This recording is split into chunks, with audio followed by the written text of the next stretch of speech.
Só para conhecer melhor um pouquinho o meu auditório, quantos aqui são casados? Mas levanta a mão com mais alegria, né? Casado, pastor. Quem aqui está noivo ou noiva? Aqui, ok. Quem é aquele grupo de solteiros, encalhados, que estão precisando de uma oração muito forte nessa noite? Solteiros, mesmo se você não estiver precisando de uma oração muito forte, é brincadeira, mas tá ok. Envie os seus currículos para a secretaria da igreja. Hoje eu quero falar um pouquinho sobre relacionamento. Aspectos do nosso relacionamento com Deus e aspectos do nosso relacionamento com o nosso próximo. E como temos feito a cada reunião, para a pessoa que está do seu lado, diga: a tua vinda aqui não foi em vão. Para a mesma pessoa, Deus vai abençoar você. Quem crê nisso, diga amém. Amém. Uma saudação também aos nossos amigos que nos assistem através da internet. Muito obrigado, que Deus abençoe você e toda a sua família também. Vamos orar? Pai querido, muito obrigado por estarmos aqui mais uma vez, por termos em nossas mãos a Tua palavra para estudarmos. E nós suplicamos iluminação do Teu Espírito para entendermos a Tua boa, santa e reta vontade para a nossa vida. Fica conosco, Tu és o nosso convidado de honra. Ninguém aqui tem a menor pretensão de falar alguma coisa que não seja por Tua direção, que não seja reflexo da Tua vontade. Por isso suplicamos-te Tua indispensável bênção. Em nome de Jesus, amém. Eu acredito, porque a Bíblia me permite acreditar assim, que Deus criou os seus filhos para eles serem felizes. Deus criou os seus filhos para que eles tivessem prazer. E diferente de alguns conceitos que todo mundo acha que prazer é coisa vinculada ao pecado, pensar em prazer, o crente não tem que ter prazer porque prazer é pecado. Não. Deixa o teu preconceito um pouquinho de lado e creia que a palavra prazer é uma palavra que reflete o desejo de Deus para a tua vida.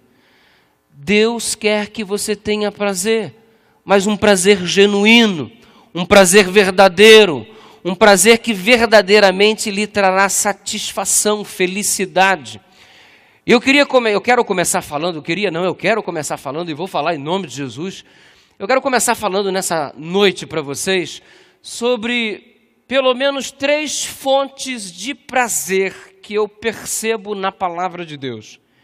3 fontes de prazer que pode o ser humano usufruir sob a perspectiva do plano de Deus para a nossa vida. E ao mesmo tempo em que estiver falando sobre essas 3 fontes de prazer que Deus nos proporciona, você vai perceber como é que o inimigo, que não quer que você tenha o prazer genuíno, tem trabalhado para jogar na lata do lixo os métodos que Deus criou para que você fosse feliz. Vamos lá. Primeira fonte de prazer. Prazer do homem para com Deus. Prazer do homem para com Deus. Primeira fonte de prazer. Prazer do homem para com Deus. Primeira fonte de prazer. Com um pouquinho mais de propriedade. De novo. Como está um pouquinho frio e a gente pode até se movimentar um pouquinho, você pode fazer assim, ó. Prazer do homem para com Deus. E aí você levanta a mão bonitinho. Vamos lá? Primeiro tipo de prazer. Segundo tipo de prazer. Prazer do homem consigo mesmo. Prazer do homem consigo mesmo. Segundo tipo. Primeiro. Segundo. Terceiro tipo de prazer. Prazer do homem para com o próximo, mais próximo, a saber e confundir, né? Prazer do homem para com o cônjuge. Terceiro tipo de prazer, prazer do homem para com o cônjuge. E se de repente tem alguém do seu lado e você vai fazer assim, presta atenção no que você vai fazer, meu filho. Tá certo? Então, o terceiro tipo de prazer, prazer do homem para com o cônjuge. Terceiro tipo de prazer. Vamos lá então, número 1. Número 2. Número 3. Que bonito que ficou. Pastor, qual é a fonte de prazer do homem para com Deus? Aí você vai me dizer um monte de coisa. Ah, pastor, na oração nós temos prazer com Deus, vir à igreja, ler a palavra, testemunhar. Ok, tudo isso está certo. Vamos resumir numa só palavra para a gente ganhar tempo. Prazer do homem para com Deus, adoração. Prazer do homem para com Deus. Deus criou uma fonte de prazer entre ele e os seus filhos, e esta fonte de prazer se chama adoração. A mensagem desta noite não é sobre adoração, mas de qualquer forma eu não posso tocar nesse assunto sem colocar algumas coisas em evidência e procurarei falar do modo mais rápido possível. Adoração. Adoração é a maior homenagem que um ser vivo pode prestar ao seu Deus. Adoração é a maior homenagem que um ser vivo pode prestar ao seu Deus. Agora você olha para a palavra de Deus e você percebe algo interessante. Do Gênesis ao Apocalipse, parece que Deus está suplicando a sua adoração. Constantemente Deus está pedindo para que você o adore. Venham me adorar, prostrem-se diante de mim, orem a mim, clamem a mim, busquem a mim. É Deus suplicando para que você o adore. Desde o Gênesis ao Apocalipse, há uma súplica explícita de Deus pedindo para que você o adore.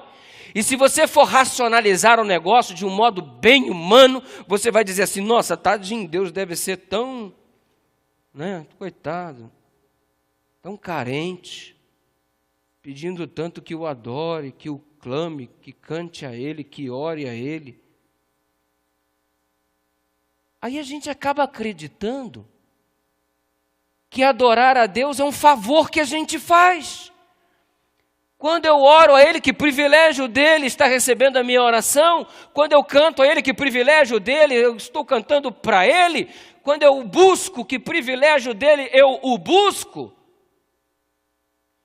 E daqui a pouco, mesmo que involuntariamente, a gente começa a acreditar que é uma honra para Deus nós o buscarmos, nós o adorarmos, nós estarmos aqui nesta noite. E a gente acaba invertendo algumas coisas dentro do esquema da adoração. Olha aqui.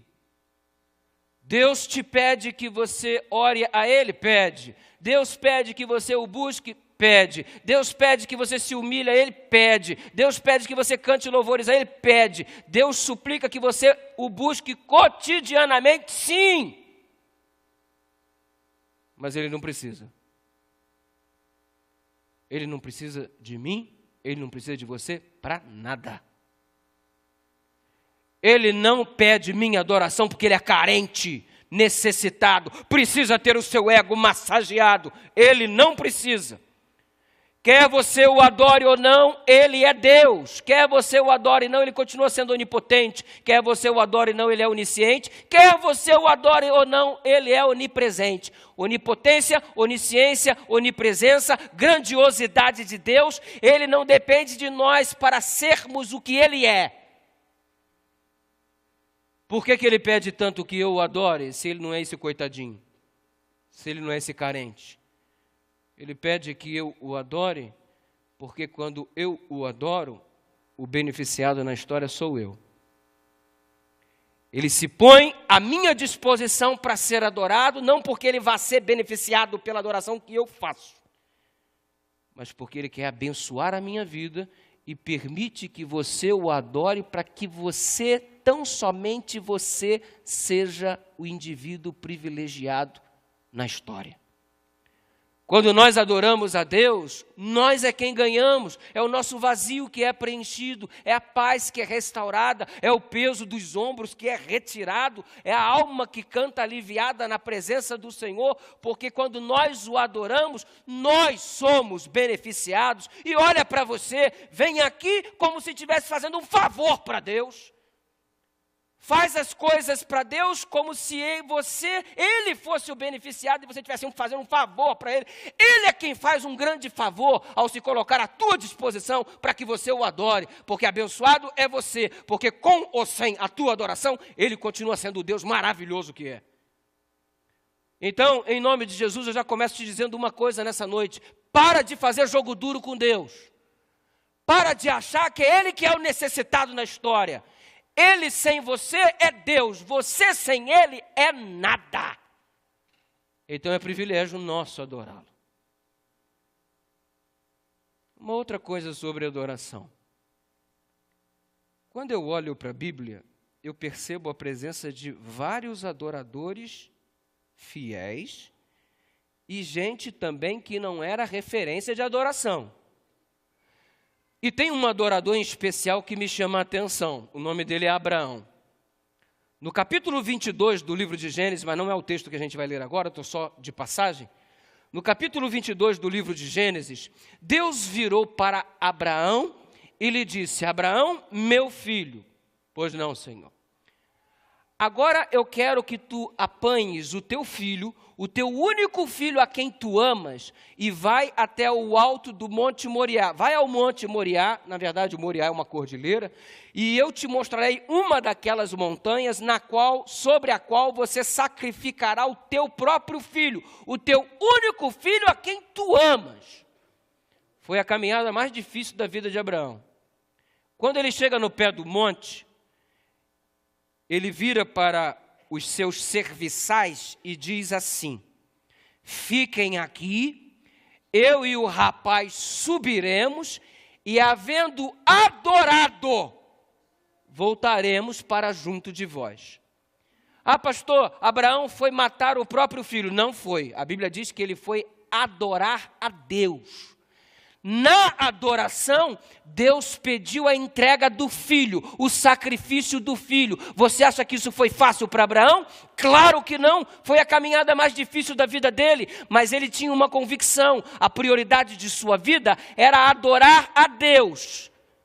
E quando a gente adora a Deus, estamos preocupados em não agradar ao nosso próprio eu. Então o sinônimo é o seguinte: adorar a Deus não é fazer o que eu quero. Adorar a Deus é fazer o que Ele pede. Se Ele pediu o filho, é o filho que eu vou entregar. Se Ele pediu o sábado, é o sábado que eu vou dar. Se Ele pediu o dízimo, é o dízimo que eu vou devolver. Se Ele falou que é roxo, que é amarelo, que é verde. Mas aí tem um papo muito moderno girando aí. E qual é o papo super pós-moderno? É que Deus é maravilhoso e o que importa é que a gente faça de coração. E não importa o que a gente faça, desde que seja de coração. Que lindo. Por que Abraão não foi de coração e deu uma ovelha no lugar do filho? Porque Deus não pediu a ovelha, Deus pediu o filho. E ele, como adorador, ele estava entregando o filho porque foi isso que Deus pediu. Embora fosse muito difícil. Porque, desculpa, se você só quer adorar a Deus quando as coisas são fáceis, você pode ser o que você quiser, mas adorador você não é. Porque o adorador de verdade é aquele que adora a Deus quando tudo está bem, mas é aquele que adora a Deus quando tudo vai mal. O adorador de verdade é aquele que adora a Deus dando para ele o que ele pediu, não o que você quer. E não me vem com esse papo de que o que você faz, embora seja de todo o coração, independente da vontade de Deus, Deus vai aceitar. Mentira, isso não é bíblico. Exemplo. Você observa Caim e Abel.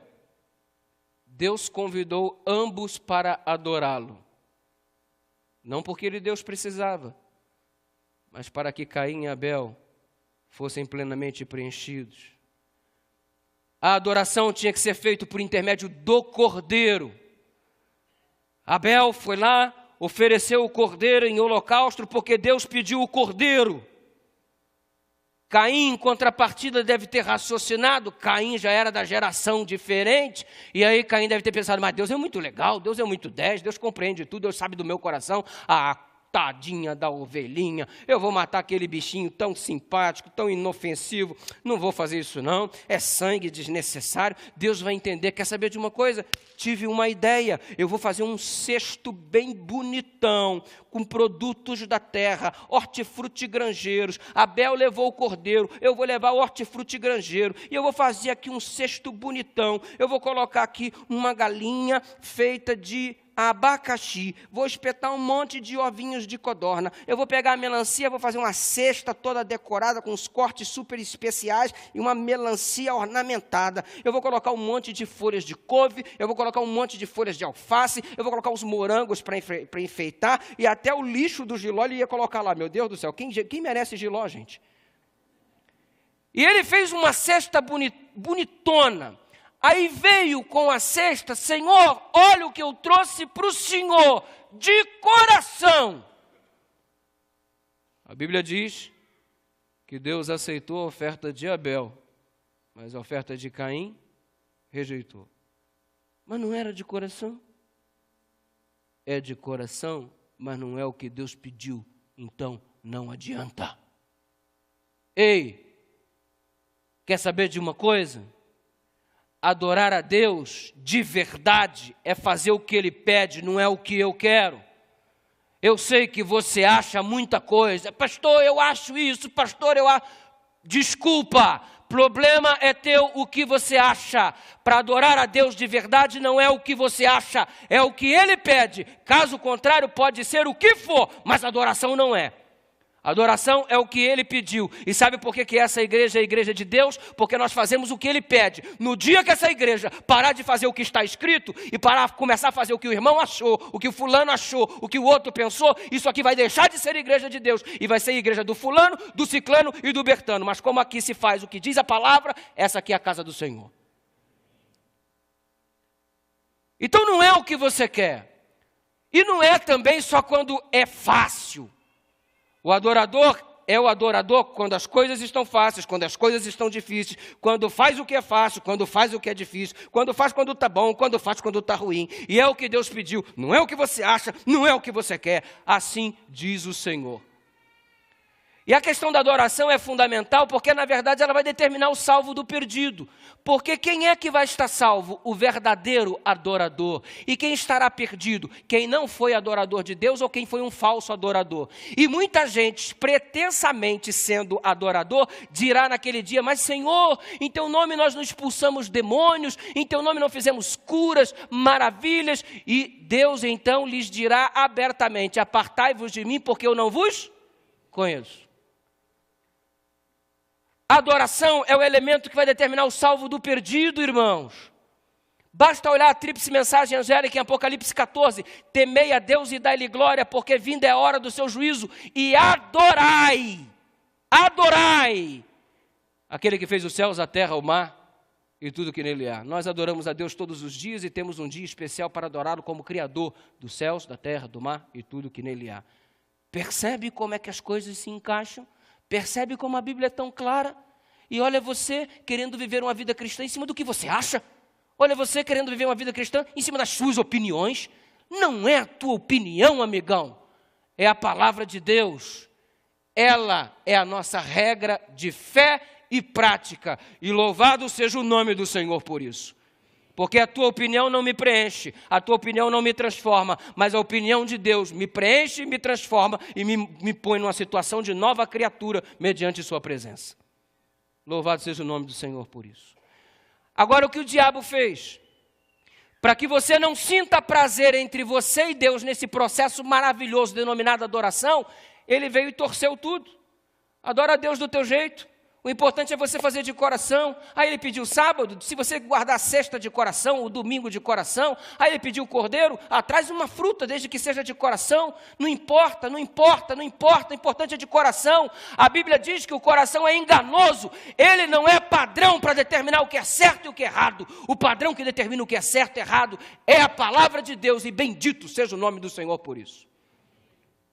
Seguir seu coração. Pastor... quando tocar no meu coração, eu vou me batizar. Quando eu sentir no meu coração que eu devo fazer, e nós estamos numa época difícil, porque você vira para o indivíduo, você abre a palavra e você mostra a vontade de Deus. Olha aqui, e esses dias eu estava com um jovem, olha aqui, olha a orientação de Deus para a tua vida. E você mostra na Bíblia a orientação de Deus para a vida dele, e ele olha, e ele lê, verdade, pastor, está escrito. Mas sabe de uma coisa? Eu vou para o meu quarto orar e vou ver se Deus me revela se isso é verdade. Ah, é? Essa é a geração que nós temos hoje em dia. Gente que está com a palavra de Deus, mas que está colocando a sua experiência pessoal acima da revelação. Deus não vai te revelar aquilo que Ele já revelou. Ah, pastor, não sei. Sabe, pastor, estou com dúvida. Dúvida de quê, menina? É que eu queria casar, sabe, pastor, ele é um menino tão bom, tão maravilhoso, ele tem uma ótima profissão, sabe, ele é firme na igreja. Nossa, pastor, ele é bonitão também. É um homem perfeito, só tem um probleminha, pastor. O que foi, minha irmã? Aí ele bate na mãe. Ah, é? O senhor acha que eu devia casar, pastor? Claro, irmã, casa rápido. A velhinha não pode continuar apanhando. Quer ouvir o quê? Para uma coisa tão óbvia, que está tão claramente revelado na palavra, você vai querer ainda argumentar para aquilo que já é explícito, já é claro na palavra de Deus? Ah, está aqui, o sábado é o dia do Senhor, eu vou orar para ver se é isso mesmo. Está escrito, não vos ponhais em julgo em julgo desigual com aquele que é incrédulo, não se casa com gente que não é da mesma fé. Ah, eu vou revelar porque ele é tão bom, ele é tão educado, ele é tão isso, ele é tão aquilo. Você acha que Deus não sabe o que está dizendo? Aí ficam aí esta geração de adoradores estranhos que não estão dispostos a fazer a vontade de Deus, que não se adequam à palavra, querem adequar a palavra à sua vida. Qual é o resultado? Uma igreja frágil, uma igreja fraca, cristãos que estão aí sem a manifestação do poder de Deus na vida, gente que não tem fé, gente que não consegue ir adiante. E o que está acontecendo? Deus não está presente, Deus não está agindo, como se o problema fosse em Deus, e eu é que sou o indivíduo cujo canal está interrompido para que as bênçãos de Deus venham até mim. Desobstrui nessa noite, meu irmão. Deixa Deus te alcançar do jeito que só Ele sabe, e Ele vai abençoar você. Prazer do homem para com Deus.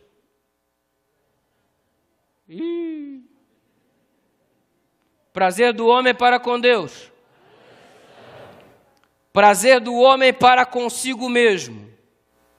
Ah, pastor, aí tem um monte, o futebol, televisão. Não. Claro que são várias fontes de prazer do homem para consigo mesmo, mas eu vou apanhar uma que a Bíblia revela. Alimentação. Prazer do homem para consigo mesmo, alimentação. Gente, comer é bom demais, é ou não é? É bom demais. Quando tu está cheio de fome, tu senta para comer, mas é uma bênção, irmão. É bom ou não é? Se é, dá um joia assim, fala assim. Aproveita e me leva para almoçar, gente. Que coisa boa. Agora tem gente que não come para viver, tem gente que vive para comer, né? Tem gente que parece um peixinho, vai morrer pela boca. Cava a sepultura com os próprios dentes. Em vez de comer para ter saúde, está comendo para ter enfermidade. E acha até que isso não tem nada a ver com vida cristã. Ah, não tem nada a ver, comida com religião, nada a ver. Tudo a ver. Deus que criou a máquina viva sabe perfeitamente o que é bom para que esta máquina tenha uma manutenção adequada. Por isso, em sua palavra, Ele já delineou qual era a carne boa para o consumo, qual era a carne ruim, carne própria, carne imprópria, e Deus foi orientando tudo, e a palavra de Deus é muito clara sobre isso. E ela vai um pouco mais além, dizendo que o nosso corpo é o templo do Espírito Santo. Portanto, quer comais, quer bebais ou façais qualquer outra coisa, fazei tudo para a glória de Deus. O nosso corpo é o templo do Espírito Santo.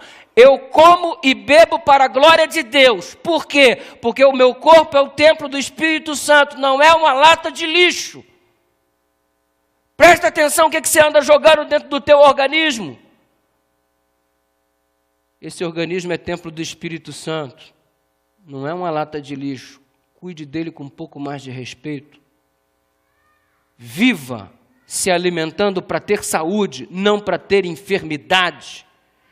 E nós, adventistas do sétimo dia, estudantes da palavra de Deus, temos o nosso princípio de saúde e pregamos isso. E aliás, Ellen White diz que a mensagem de saúde é o braço direito da tríplice mensagem angélica.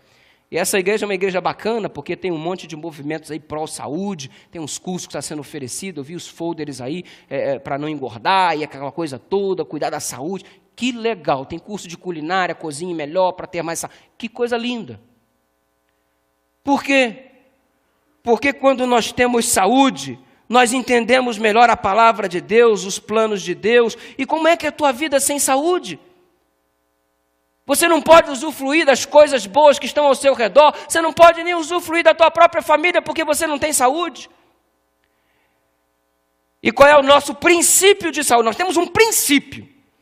O princípio é o seguinte: portanto, quer comais, quer bebais, ou façais qualquer outra coisa, fazei para a glória de Deus. Esse é o nosso princípio. Eu queria te explicar o que é princípio de saúde de um modo mais fácil. Eu sei que você é uma pessoa muito inteligente, eu não estou menosprezando a sua capacidade de absorção. Mas é que eu sou assim, eu gosto de usar exemplos. Suponhamos, hoje a Flávia está fazendo aniversário. Flávia é essa daqui, não é? Parabéns, Flávia, Deus abençoe você. O marido está desesperado. Ora pela minha mulher, ora pela minha mulher. Flávia está acompanhada da família, né? Família. Sejam todos bem-vindos, viu? Uma saudação especial aqui para a família da Flávia, por favor. Isso aqui não é tchau não, tá? Sejam bem-vindos. A Flávia está fazendo aniversário. Posso usar a Flávia como exemplo? Posso, Luiz? Vamos sair para comemorar. Que tal? Sim ou não? Sim ou não? Sim ou não? Vamos comemorar. E normalmente quando a gente sai para comemorar, vamos comer em algum lugar. Vamos comer aonde? Vamos comer num lugar onde tem a opção para todos. Quem é vegetariano vai ter boa salada, quem come carne vai ter carne para comer. Que lugar é esse mesmo? Uma churrascaria. Vamos reunir todo mundo e vamos para a churrascaria. Aí vamos lá comemorar o aniversário da Flávia. Aí eu vou usar o Luiz como exemplo, dá licença. Aí o Luiz diz assim, o garçom chega com um pedaço de pernil suíno, e aí o Luiz vai virar e dizer assim, não, eu não como não, porque eu sou adventista do sétimo dia, eu não como carne de porco, meu corpo é o templo do Espírito Santo, a Bíblia diz, portanto, que é comais, que é bebais, ou faças qualquer outra coisa, fazer tudo para a glória de Deus. O garçom olha para o Luiz, meu Deus, que homem diferente. Aí ele anuncia, gente, esse camarada é adventista do sétimo dia, olha o garçom, ele diz que o corpo dele é o templo do Espírito Santo, ele tem um princípio de saúde que diz, portanto, que é comais, que é bebais, ou não faça qualquer outra coisa, fazer tudo para a glória de Deus. Pessoal, nossa, impressionado. Aí daqui a pouco dá uma rodadinha, traz um camarãozinho para o... Ele diz, rapaz, eu sou adventista do sétimo dia, lá em Levítico 11 ensina isso, meu corpo é o templo do Espírito Santo, e a Bíblia diz, portanto, que é comais, que é bebais, ou façais qualquer outra coisa, fazer tudo para a glória de Deus, eu sou adventista do sétimo dia. O garçom, isso aqui também não? Não. E está todo mundo impressionado. Todo mundo está extasiado, porque o camarada tem um princípio de saúde. Daqui a pouco vem o garçom com uma peça de picanha. Isso aqui, senhor, o senhor come? Como? Vou pôr um pedacinho para o senhor. Não, pode pôr a peça toda.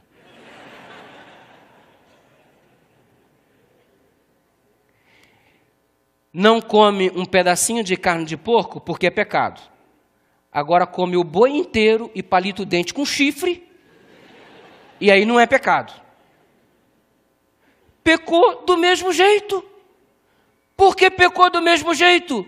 Porque feriu o princípio de saúde. Sou profeta não, né, barão? Sou profeta não, viu? Feriu o princípio de saúde do mesmo jeito, irmãos. Porque deixou de ter o cuidado pelo corpo.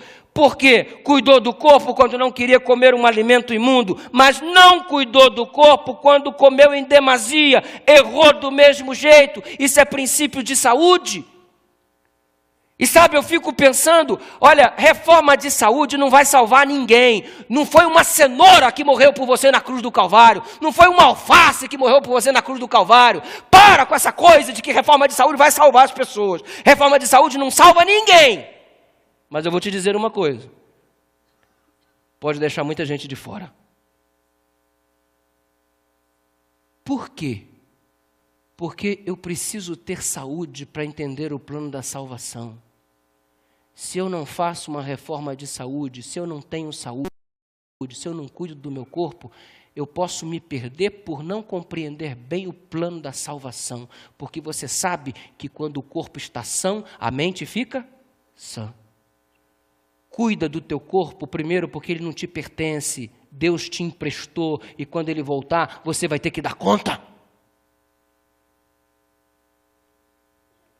Deus tem fontes de prazer, sim ou não? Número um.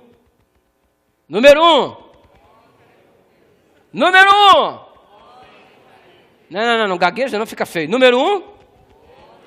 Prazer do homem para com Deus. Número um. Adorar. Número 2, prazer do homem para consigo mesmo. Alimentar. Eu tenho um episódio tão triste, esse negócio de alimentação, sabe? Eu era pastor distrital, alguns bons anos atrás, e a gente resolveu fazer um jantar dos namorados no sábado posterior à data do Dia dos Namorados. 90 casais, 180 pessoas. Pastor, o senhor vai ser o responsável por achar o espaço para a gente poder fazer esse jantar romântico. E aí eu fui numa churrascaria bem legal, por sugestão do pessoal, cheguei lá no Rio de Janeiro, olhei a churrascaria e fui conversar com o gerente. Senhor, eu sou pastor da igreja adventista, a gente vai fazer um jantar para os casais, são 90 casais, 180 pessoas, e nós gostaríamos de combinar alguma coisa aqui contigo. É possível fechar o espaço só para esse grupo? Não, pastor, é possível sim, mas o preço é tanto. Mas, irmão, olha só, deixa eu te falar, faz um preço especial para a gente. Não, pastor, não posso fazer um preço especial, esse já é o preço da casa, é o preço mínimo. Mas deixa eu te contar uma coisa.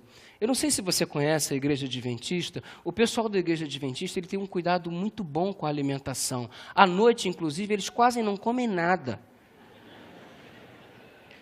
E se você abaixar o preço, você não vai ter prejuízos com isso, fica tranquilo. Pastor, o senhor está me falando sério?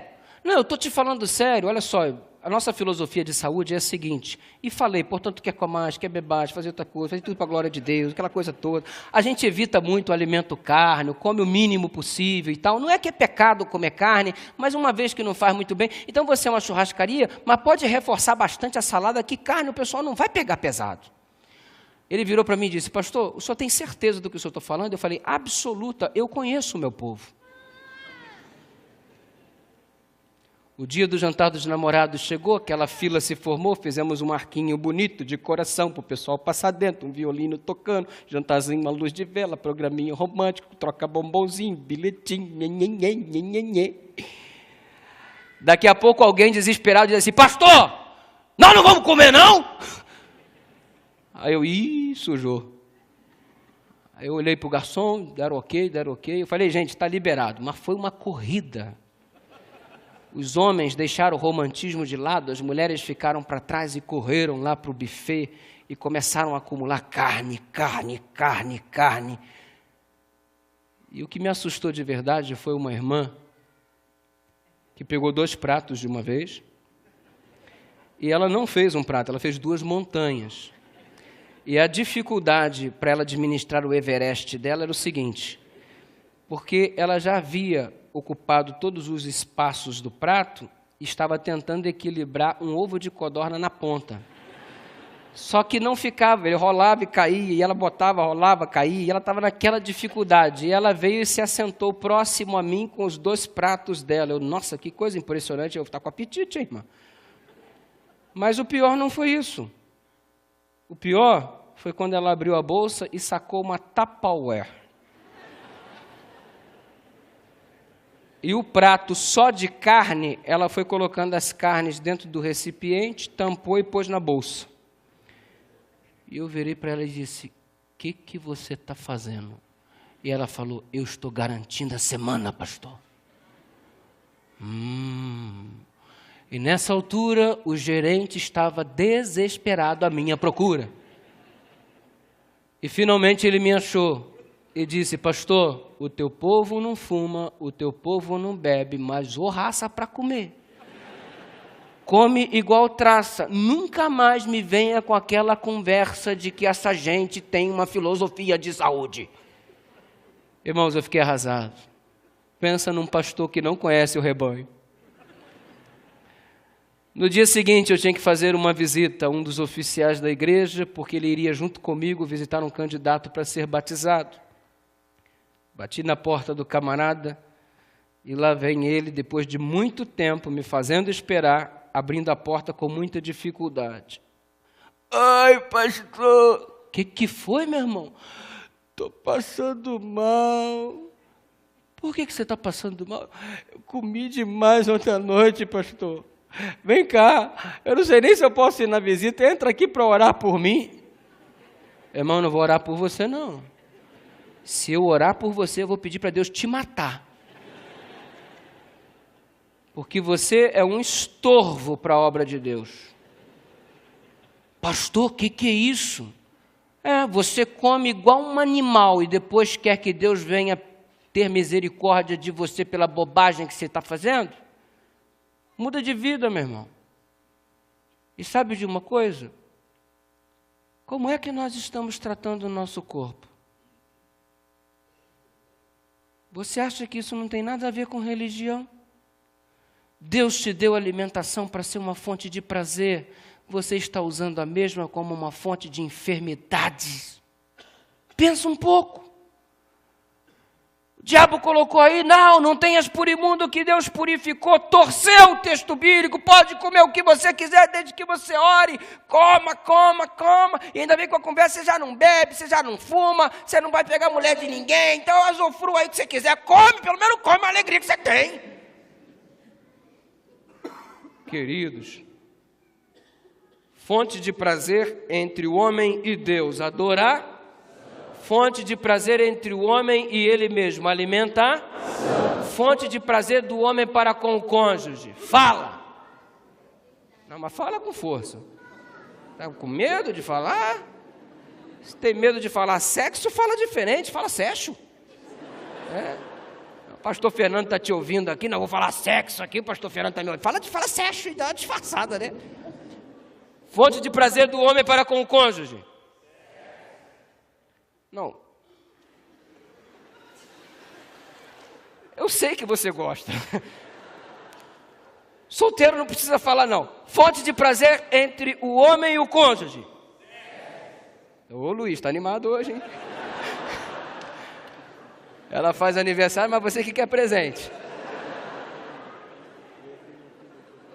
Brincadeira. Irmãos, ô pastor, o senhor vai falar de sexo na igreja numa quarta-feira, o senhor está doido? Doido eu já sou, você já viu, né?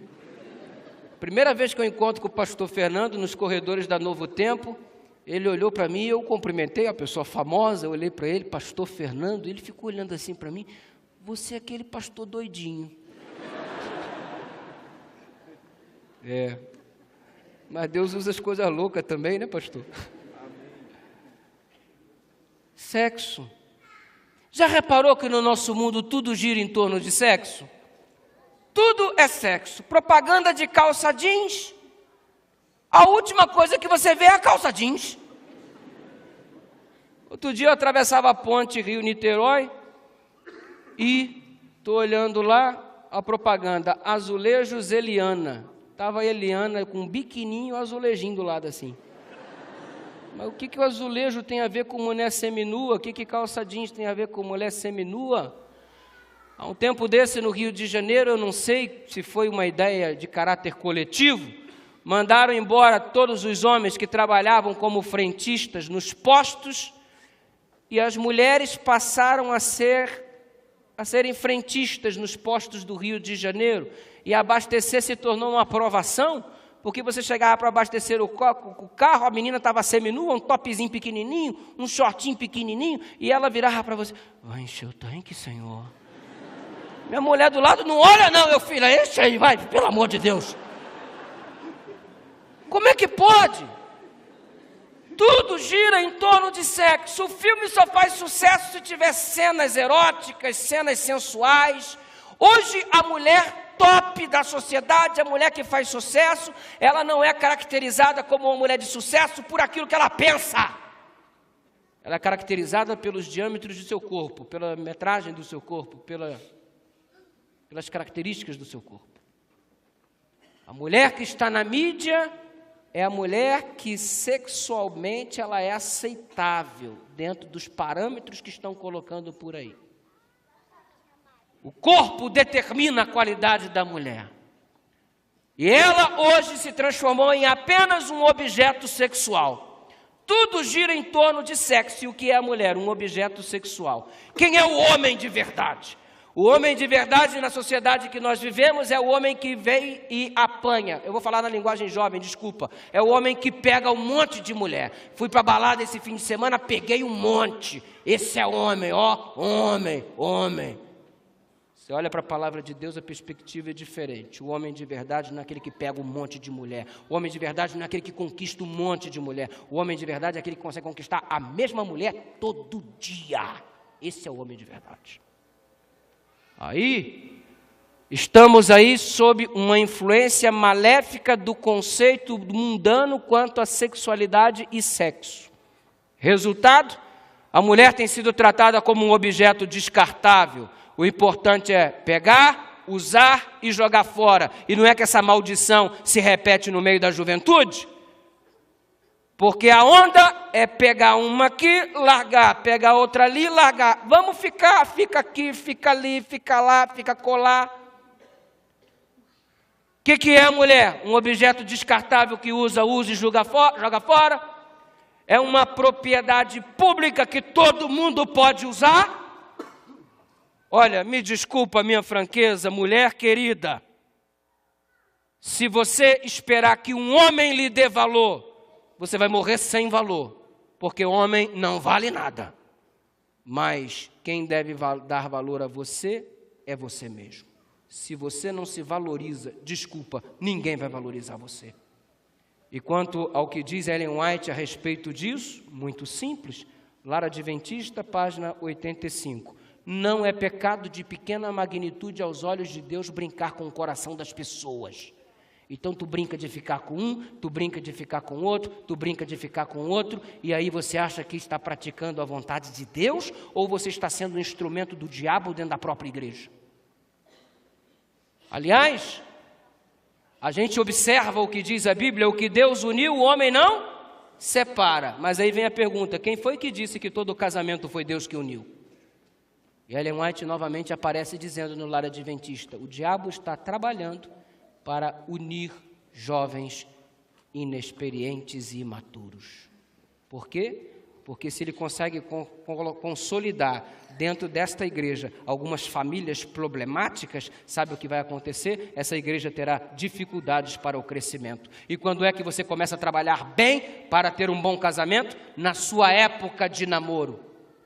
E saiba de uma coisa: o que começa errado dificilmente dá certo. Não que Deus não possa fazer um milagre, mas agora, o momento em que você namora, as escolhas que você faz, vai determinar o tipo de casamento que daqui a pouco você vai ter. Mas o diabo está trabalhando para que todos sejamos apenas objetos sexuais nas mãos dos outros. É a sociedade do consumo. Usa e depois joga fora. Deus quer que você tenha prazer. Foi Deus que criou o sexo, não foi o diabo. Eu me sinto plenamente à vontade para falar sobre isso, porque é algo que foi criado por Deus.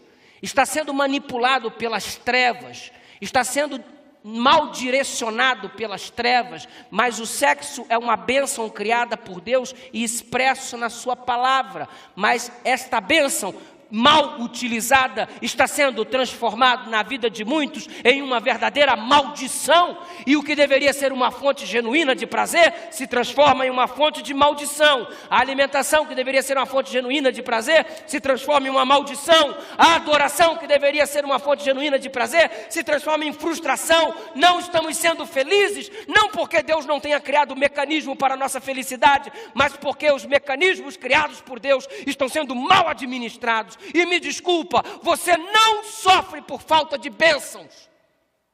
Deus te dá bênçãos, mas você não sabe administrar as bênçãos que Ele te deu.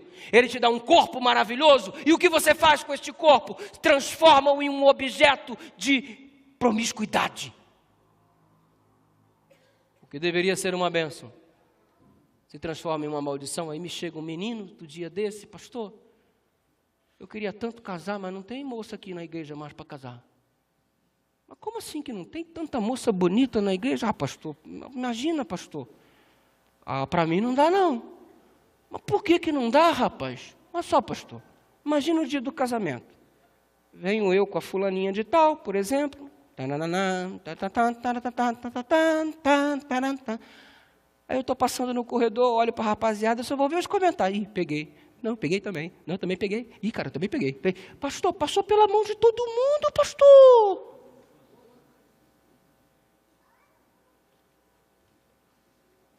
Que tipo de valor você está acreditando a você mesmo, minha jovem? Você constrói as coisas ao teu respeito do jeito que você quiser. E me desculpa mesmo, mas a maneira como as mulheres são tratadas hoje na nossa sociedade é culpa das próprias mulheres que se permitiram ser tratadas assim. E se você não mudar o modo como tratam você, ninguém mais mudará, porque o respeito, ele precisa ser dado por tua parte, se você quiser ser respeitado. Pastor, quero fazer sexo. Posso? Pode. Foi criado por Deus. Aliás, nós não gostamos muito de falar no assunto e falamos menos do que deveríamos falar, e isso é um grande problema que a igreja comete. Eu, por exemplo, estou fazendo um trabalho de mestrado só em cima de sexualidade e sexo entre os jovens adventistas em uma igreja em Belo Horizonte.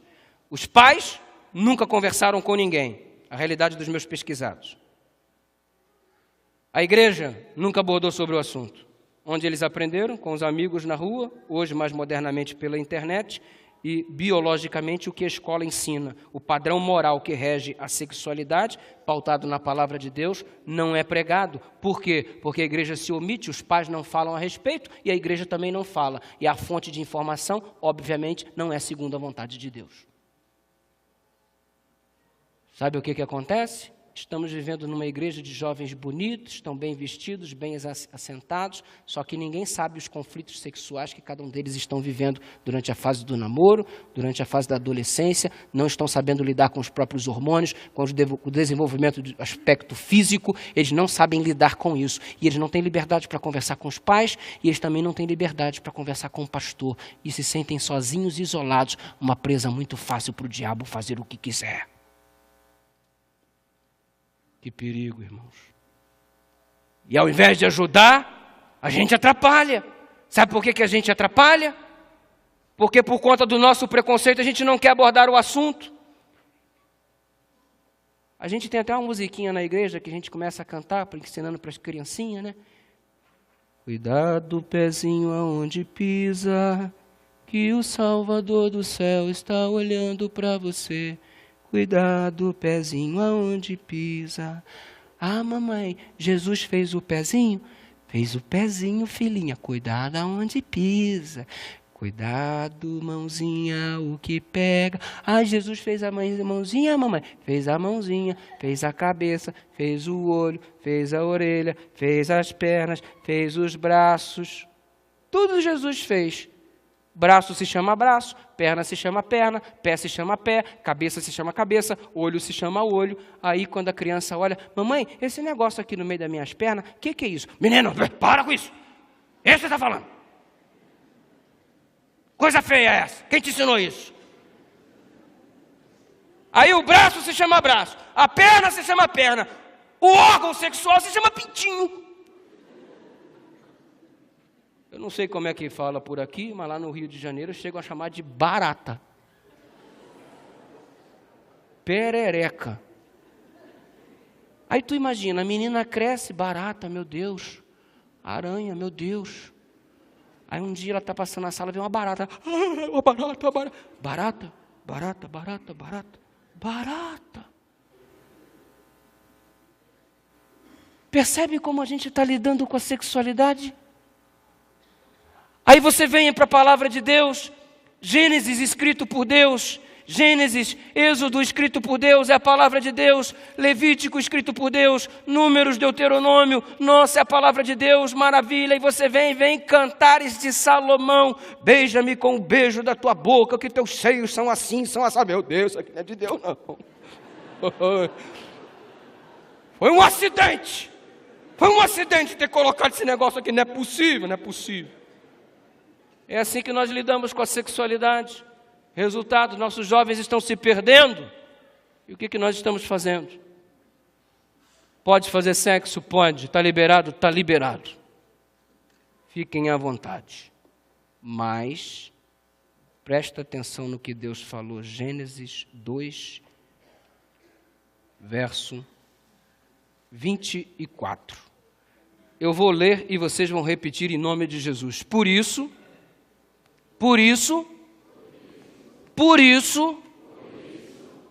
deixará o homem, seu pai e sua mãe,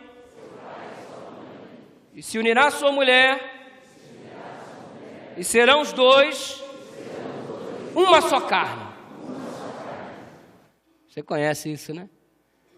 O que é uma só carne? Eu vou deixar o meu pai e minha mãe para se casar com a minha mulher porque nós somos muito amigos. Você não precisa casar para ser amigo de ninguém. Eu vou deixar pai e mãe para me se unir à minha mulher porque a gente tem sonhos em comum. Você não precisa casar com ninguém para ter sonhos em comum. O crente da igreja vai deixar pai e mãe para usufruir uma coisa que no relacionamento ele não tinha. Uma só carne. Sexo. Deixa pai e mãe. Quer sexo? Boa coisa tu queres. É o plano de Deus. Mas primeiro, você tem que deixar teu pai e tua mãe e assumir um compromisso denominado de casamento. É o plano de Deus. Pode chamar de careta, pode chamar de antiquado, quadrado, ultrapassado. É o plano de Deus. Quer manter relacionamento sexual? É uma bênção, foi criada por Deus, mas dentro do contexto de compromisso, quando você deixou pai e mãe. E para deixar pai e mãe, precisa acontecer em 3 aspectos. Passo número 1, financeiramente. Quer manter relacionamento sexual com alguém? Pode manter. Vai ter que deixar pai e mãe em primeiro aspecto, financeiramente. Tem que ter dinheiro para sustentar a mulher. Se ela come danoninho, aquele que vale por um bifinho, tem que dar danoninho todo dia para ela. Não vem se casar com essa, pai, o negócio aqui, me presta o dinheiro, pai, aqui, tenho que pagar as contas, me presta o dinheiro. Meu irmão, você tem que ter a responsabilidade. O envolvimento sexual envolve um compromisso de responsabilidade, chamado casamento. Deixar pai e mãe, número 1, financeira. Número 2, geograficamente. Já ouviu o ditado? Quem casa quer o quê? Casa. Pastor, uma bênção que eu ganhei na semana de oração, quarta-feira, hoje eu quero agradecer, sabe? Eu quero me casar tanto com a fulaninha, eu a amo tanto, é demais, pastor. E sabe, eu estava orando, o Senhor, me mostra um lugar para me poder, eu estou sem dinheiro, não consigo comprar apartamento, está difícil. E pastor, a minha sogra ofereceu um quarto para eu morar na casa dela, pastor. Que bênção. Bênção.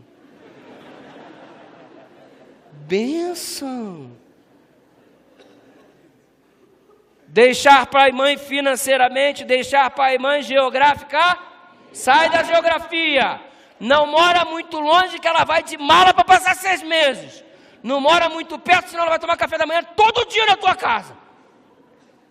Terceiro aspecto, deixar emocionalmente. Vou deixar de amar os meus pais? Não. Não vai não. Mas você vai ter que cortar o cordão umbilical. Sabe por quê? Toda briguinha que tem, tu vai correndo contar para tua mãe. Toda briguinha que tem, tu vai correndo contar para o teu pai. Resultado, o teu pai passa a odiar o teu marido. Você depois faz as pazes e o ódio lá continua. Porque se minha filha casa e depois ela vem falar comigo que o marido fez isso, fez aquilo, está tratando ela desse jeito, eu vou pegar o cara, irmão. Aí ela volta para casa, me perdoa daqui, se reconcilia e a minha raiva continua. E quem foi o responsável por essa indisposição que foi criada entre mim e o meu genro? A minha filha. Porque coisa de casal se resolve em casa. Quando você não consegue mais resolver, é que você procura ajuda externa. Agora você trazer para que todos da igreja conheçam os conflitos que você tem dentro da sua casa, me desculpa, você não está sendo sábia, você não está sendo sábio, você não tem direito de expor o teu cônjuge para ninguém. Cortar o cordão umbilical não é deixar de amar, mas é você saber que agora você tem o teu próprio lar, a tua própria família. Então deixar pai e mãe ocorre em 3 aspectos. Número 1, financeira. Número 2, geográfica. Número 3, emocional. Pastor, por que o senhor está pregando isso e qual que é a importância disso? Abre agora a carta de Efésios, capítulo 5, último verso que vamos ler nessa noite. Efésios, capítulo 5.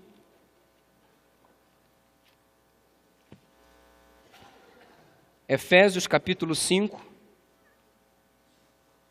vamos ler o verso 31. Repita o que eu vou ler. Por isso, vamos repetir. Por isso, deixará o homem, seu pai e sua mãe, se unirá à sua mulher, serão os dois uma só carne. Ué, a gente não já leu isso? Moisés não já tinha falado sobre isso? Por acaso o apóstolo São Paulo está sem imaginação para ter o que escrever? Claro que não. Ele explica por que ele está repetindo o verso. No verso seguinte ele diz, grande é este mistério, mas agora eu não estou falando de homem e de mulher, agora eu não estou falando de casamento, agora eu não estou falando de deixar pai e mãe, agora eu estou falando de Cristo e da igreja. O mesmo versículo usado para casamento entre um homem e uma mulher, é o mesmo versículo usado para a maneira como Cristo se relaciona com a igreja. Por que você acha que Jesus começou o ministério dele num casamento? Para mostrar que ele viria se casar com a igreja. E lá na festa de casamento, ele transformou a água em vinho. E lá na cruz do Calvário, me sai água e me sai sangue do seu tórax, quando o soldado lhe enfia a lança. E o que ele estava fazendo na cruz? Confirmando o casamento que ele tinha anunciado. Casamento. O casamento é o símbolo para ilustrar o modo como Cristo lida com a igreja. Isso significa uma coisa muito básica. Se eu tenho que tomar 3 passos para se casar com a mulher da minha vida, num contexto de compromisso, porque tem que ter compromisso, então olha só, eu deixo pai e mãe financeiramente, eu deixo pai e mãe geograficamente, e eu deixo pai e mãe emocionalmente para se casar com a mulher da minha vida. Agora, para se casar com Cristo, o noivo que vem buscar a esposa, eu tenho que deixar o mundo financeiramente, não ajunteis tesouro no mundo, nem no que o mundo há. Tenho que deixar o mundo geograficamente. Diante de Pilatos, Jesus disse, o meu reino não é deste mundo. Colossenses capítulo 2, o apóstolo Paulo diz, olhai para as coisas do alto. E tenho que deixar o mundo emocionalmente. Não ameis o mundo, nem no que o mundo há. Se alguém ama o mundo, o amor do Pai não está nele. Nossa! Os mesmos 3 passos que eu tomo para me casar com a mulher são os mesmos 3 passos que eu tomo para me casar com Cristo no batismo. Percebe como é sério o casamento? Percebe por que a igreja adventista ela tem uma determinação tão específica sobre casamento? Porque o casamento é o método criado por Deus para mostrar como Cristo lida com a igreja. E por que o diabo trabalha tanto para destruir o casamento? Por que o diabo trabalha tanto para jogar o casamento na lata do lixo? Por que o diabo trabalha tanto para que hajam tantos divórcios mesmo em meio à igreja? Por quê? Porque ele está jogando na lata do lixo o referencial para ilustrar como Cristo lida com a igreja. E nós não levamos o casamento a sério desde a época do namoro, porque você começa a namorar errado e depois quer ter um casamento certo. Aqui, se você começar errado, as coisas tenderão a dar errado. Se você começar certo, as coisas tenderão a dar certo. E o casamento ilustra Cristo e a igreja, instituição que o diabo quer jogar na lata do lixo. Por isso o casamento é tão atacado, por isso ele está tentando acabar com a tua família. Pastor, me explica um pouco mais sobre esse negócio de teologia do casamento. Explico. Dá uma olhada ainda na carta de Efésios, ainda no capítulo 5, e você vai perceber o que o apóstolo Paulo diz ainda a respeito de tudo isso. Verso 25 do capítulo 5. Maridos, maridos, levantem as mãos, sem medo, garoto. Isso. Mulheres que estão ao lado dos seus respectivos maridos, levante a sua mão. Pega essa mão, coloca no ombro do sujeito. Faz um carinho aí nele. Faz um carinho. Faz o carinho, faz. Mesmo que você não esteja acostumada, faz um carinho. Agora diz para ele assim, ó. Vai doer, mas é para o teu bem. Vai. Pode falar assim para ele. Presta atenção, infeliz. Olha só o que diz. Maridos. Mas a verdade é que o princípio também abrange as mulheres. Eu estou falando do marido, mas entenda que isso também é a mulher. Amai a vossa mulher como Cristo amou e a si mesmo se entregou por ela. Ué, eu tenho que amar a minha mulher como Cristo amou o quê? A igreja. Como é que Cristo amou a igreja? Resposta básica, deu a vida por ela. Beleza. Então quando você chegar em casa agora, tu vira para tua mulher, amor, eu te amo demais, olha a prova aqui, eu vou me matar por você nesse momento. Aí você se pendura uma corda no pescoço, se enforca, corta os pulsos, mas antes lembre-se, olha como eu te amo, querido, e se mata, infeliz. É isso que o texto bíblico está dizendo? Tem que morrer por ela? Se necessário for, claro que sim, mas não é esse o conteúdo do texto. Amar como Cristo amou a igreja. Como é que Jesus amou a igreja? Número 1, de modo não egoísta. Número 1, de modo não egoísta. Número 1. Por acaso, em algum momento, Cristo pensou nele mesmo para poder vir a essa terra? Se por um segundo ele pensasse nele mesmo, ele não viria. Eu vou lá embaixo para ser crucificado, surrado, humilhado, rejeitado, preso, vendido. Ele nunca pensou nele. Ele só pensou em mim, só pensou em você e os resultados na nossa vida que o seu sacrifício proporcionaria. A nossa salvação nunca foi egoísta. Maridos, amai a vossa mulher como Cristo amou a igreja. Para de ser egoísta. E se o sexo é o ápice do casamento, é o momento em que você se transforma em uma só carne, não sejam egoístas. É como Cristo amou a igreja. Ou seja, o órgão sexual que Deus te deu não foi para a tua felicidade. Foi para a felicidade do teu cônjuge dentro de um contexto de compromisso chamado casamento, depois que você deixou pai e mãe financeiramente, geograficamente e emocionalmente. Por isso a igreja prega, e digam os psicólogos o que quiserem, a igreja prega que masturbação é pecado. E é, porque é um ato egoísta. O órgão sexual que Deus te deu não foi para a tua própria satisfação, foi para satisfazer uma mulher no contexto de compromisso chamado casamento, depois de ter deixado pai e mãe financeiramente, geograficamente e emocionalmente, porque isso ilustra o relacionamento de Cristo com a igreja. Cristo quer um compromisso contigo, isso não é de modo egoísta. E a masturbação não passa de uma prática egoísta. Esse não foi o propósito para o órgão sexual que Deus criou. Segundo modo pelo qual Cristo amou a igreja. Deu para a igreja o que a igreja precisava, não o que a igreja merecia. Me explica, pastor? Explico. Estava na cruz do Calvário, crucificado, e me chega um soldadinho e eu não consigo chamá-lo de outra coisa. Para mim era abusado, abusadinho, camarada. Aê, você não é o Cristo? Salvou todo mundo, desce daí, desce que eu quero ver, salve a si mesmo, vamos, desça, abusar, irmão, se eu fosse Jesus, Gabriel, aí lá vem Gabriel, Fala, Senhor. Fogo nele, Gabriel. Ah, se eu fosse Jesus. Ainda bem que eu não sou, amém? Amém, igreja? Ao contrário, o que Jesus fez? Pai, perdoa. Ele não sabe. Ele não sabe. Ele merecia a morte. E Jesus deu para ele perdão, o que ele precisava. Olha como é que Deus trata a gente. A gente merece a morte e Ele nos dá a vida eterna. A gente merece entrar num estado de perdição e Ele nos dá a salvação. Ele só dá para a gente o que a gente precisa, não é o que a gente merece. Nós não merecemos nada, somos pecadores e a sua graça faz com que Ele lide conosco desta forma. Ele concede para mim o que eu preciso, não o que eu mereço. Marido tem que amar a mulher como Cristo amou a igreja. Mulher tem que amar o marido como Cristo amou a igreja. Tem que dar para o marido o que o marido precisa, não o que ele merece. Ele não está merecendo muita coisa, mas não o trate como ele merece, o trate como ele precisa. Marido, talvez você ache que a tua mulher não esteja merecendo muita coisa, mas trate-a como ela precisa, não como ela merece. Aliás, desculpa, eu tenho uma dificuldade. O que uma mulher precisa?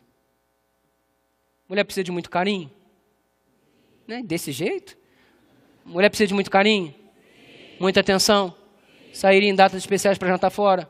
Sair para passear finais de semana? Roupa nova como presente, 90% do salário do marido. Mas não merece! Mas não merece! Mas aí, como somos servos de Deus, vamos tratá-la como ela precisa, não como ela merece. Ah, dá licença, você vem dormir com aquele bob gigante na cabeça. Quem aguenta isso, gente? Em época de eleição, tu vem com aquele camisão grandão, eu sou mais o João dos 2013. E tu merece o quê? Tu merece o quê? Chata, fica espinziando, tu merece o quê? E você, marido, o que tu merece, meu irmão?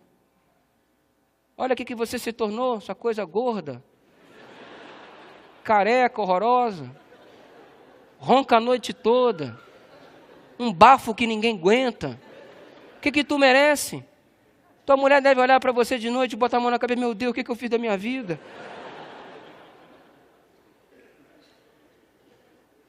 Ei, é por isso que não funciona relacionamento nenhum se Cristo não estiver presente. Porque quando Ele está presente, Ele nos ensina a não sermos egoístas, Ele nos ensina a tratar a mulher como ela merece, como ela precisa, não simplesmente como o ser humano merece. É Cristo na nossa vida que determina o nosso sucesso matrimonial e, consequentemente, não há um testemunho mais poderoso nesta terra do que um lar bem-sucedido. É o testemunho mais poderoso em prol do Evangelho. Igreja só é igreja bem-sucedida quando as famílias são fortes. Quando as famílias são fragilizadas, a igreja é um fracasso. A sociedade está do jeito que está hoje porque a família tem sido alvo do ataque direto do maligno. E o diabo não ataca a igreja vindo aqui diretamente, ele vai na tua casa. E sabe, Deus queria que o teu lar fosse um pedacinho do céu aqui na terra e não um inferno.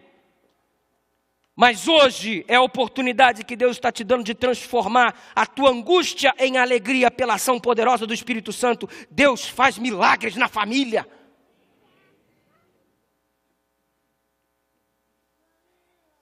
Tratar como precisa, não como merece.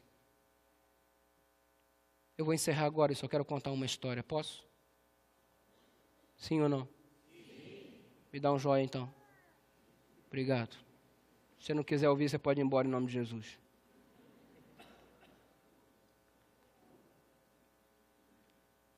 Não é fácil esse negócio de preciso, mas não mereço. Tratar como precisa. A gente só gosta de tratar os outros como merece.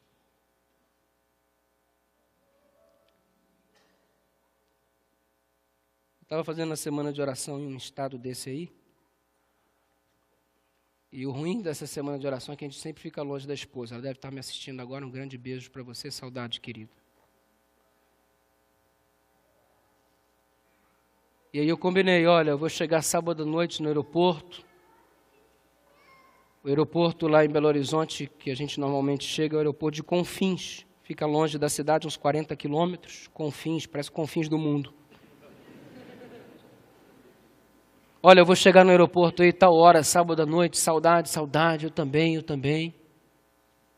A gente fica em contagem regressiva, falta 8 dias, 7 dias, 6 dias. Opa, é hoje, eu vou para casa. Saudade de lá, saudade de cá, combinamos o horário. Eu corri para a esteira para pegar logo a minha mala, para dar um abraço na minha lourinha. E minha mala foi a última a sair. Isso é a lei de Murphy, né? E eu peguei a mala por último e estou saindo. Quando eu chego no saguão, todo mundo abraçando todo mundo beijando todo mundo. E eu já saio assim empolgado para abraçar. E cadê?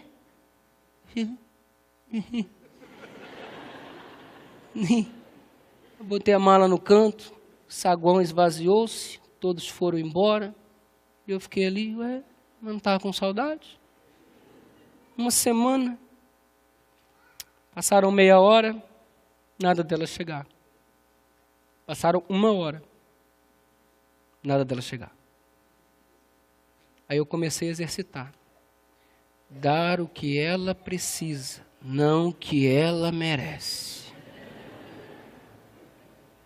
Igual um louco no saguão.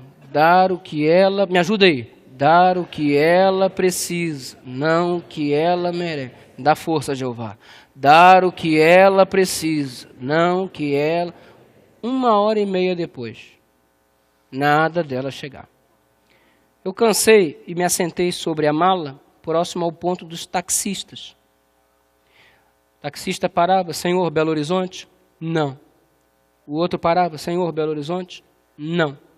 Senhor, Belo Horizonte? Não, estou esperando a minha esposa.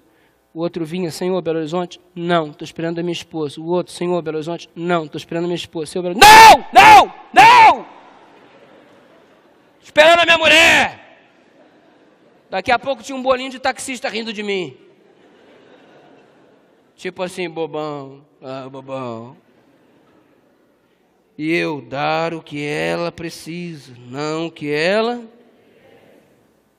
O telefone toca.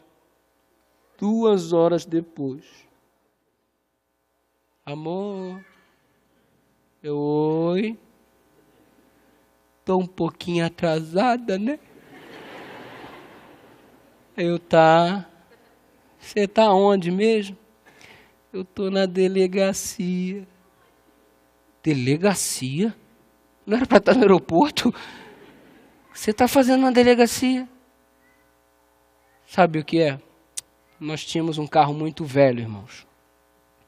E para economizar a gente tinha kit gás. E o kit gás estava com problema de instalação. E saindo de onde nós morávamos, tinha que pegar uma ladeira em direção ao aeroporto. E aí ela ligou o carro. E aí passou para o kit gás, foi descendo a ladeira. A instalação deu problema, o carro morreu, o volante travou. E ela não conseguiu desviar do negócio que estava na frente, um ônibus. Arregaçou a lateral direita inteira do carro. Foi para a delegacia fazer o BO. Mas daqui a pouco eu chego, tá, amor? Mas você tá bem? As crianças? Não, tá todo mundo bem, só o carro estragou um pouquinho. 2h30 depois, sentado sobre a mala, taxistas rindo de mim. Lá vem o meu carro todo arrebentado. Aí parou assim do meu lado, o vidro elétrico ainda funcionava. Aí eu olhei para dentro do carro, oi. Ela, você quer dirigir? Eu quero. Aí eu entrei dentro do carro, olhei para as crianças, o carro todo arrebentado. Deixa eu te perguntar, adiantava eu brigar? Iria fazer o tempo voltar atrás? Iria? Iria desamassar o carro? Iria fazer o tempo voltar atrás? Se eu dou para ela o que ela merecia, eu não ia ter o que eu precisava?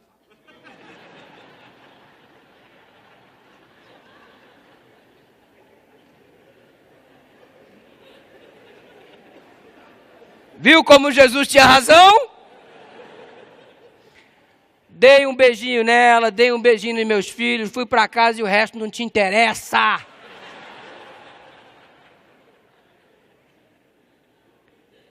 Jesus tem sempre razão, querido. Amar como Cristo amou a igreja. Ele nos ama assim. Ele nos dá o que a gente precisa. Olha para você, você não merece nada. Vem aí nessa pompa, vem aí nesse orgulho, nessa presunção, achando que é o merecedor de todas as coisas do universo. Você é um pecador. Você não passa de um pecador, você não merece nada. Mas Deus nessa noite quer te dar o que você precisa. Salvação. Deus quer salvar a tua família. Deus quer salvar teu relacionamento com os teus filhos. Deus quer erguer a tua casa. Deus quer transformar a tua casa num pedacinho do céu nessa terra. Estou falando nessa noite para algum pai desesperado que o filho está afastado da igreja. Estou falando para uma senhora cujo lar é dividido, teu marido não se converte há tanto tempo que você prega para ele. Estou falando para alguém que já errou tanto na vida familiar, mas que quer começar tudo de novo. A graça de Deus te permite. Se você não tivesse mais chance nenhuma, Deus não teria trago você até aqui. Você veio porque Deus acredita que Ele pode fazer algo por você. Ele pode salvar a tua família e não existe caso perdido para o Senhor. Ele quer te ensinar a amar como Cristo amou a igreja. Talvez você não tenha tomado os passos certinhos, talvez você já tenha feito tudo errado com a tua namorada, talvez o teu noivado já não está muito legal, talvez o teu casamento você está vivendo apenas de aparência. Essa é a noite que Deus escolheu para fazer um milagre para a família. Segura aí na tua família, segura nos teus filhos, segura no teu cônjuge. E vem aqui receber a graça de Deus para a salvação do teu lar. A música que será cantada vai falar sobre essa graça. Deus quer estender a graça dele sobre a tua família. Mesmo que você esteja sozinho aqui, desacompanhado de repente, a sua família não está contigo, mas vem colocar a tua família no altar de Deus. Vem aqui abraçado com a tua esposa, de repente vocês não estão muito bem, vocês brigaram hoje, mas vem aqui. Vem receber a graça de Deus para a tua família. Levanta daí em nome de Jesus, enquanto essa música é cantada, vem buscar a graça do Senhor para a salvação da tua casa. Que ao término deste culto possamos dizer, eu e minha casa serviremos ao Senhor. Levanta daí, traz a tua família, traz a tua mulher, traz os teus filhos, vem junto, vem abraçado. Vem diante de Deus buscar a graça para o lar. Vem.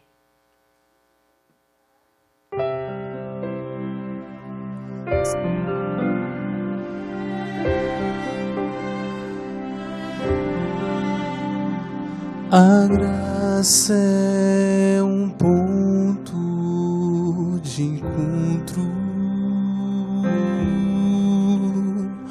lugar onde os fardos se espalham no chão, onde todo que chega cansado,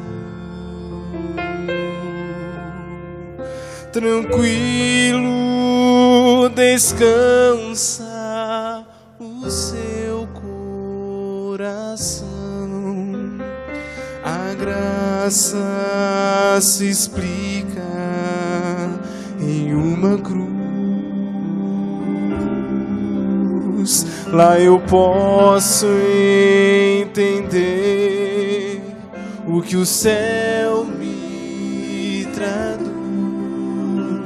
A morte era a minha sentença, mas agora sou livre em Jesus.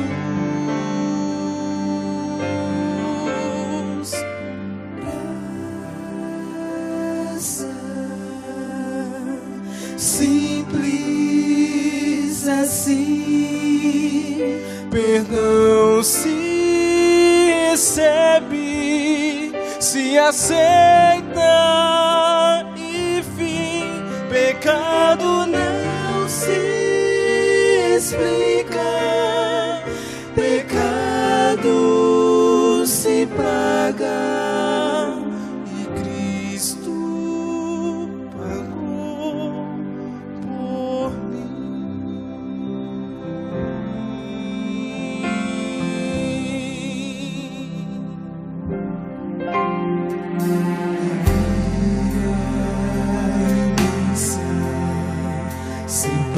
por separação entre a raça caída e o Deus do perdão. Mas a graça fechou os abismos e sem hesitar estendeu-nos a mão, mostrou-nos estradas de volta à casa do Pai, onde iremos morar. Nos dá esperança que move, a certeza que Cristo em breve virá. Graça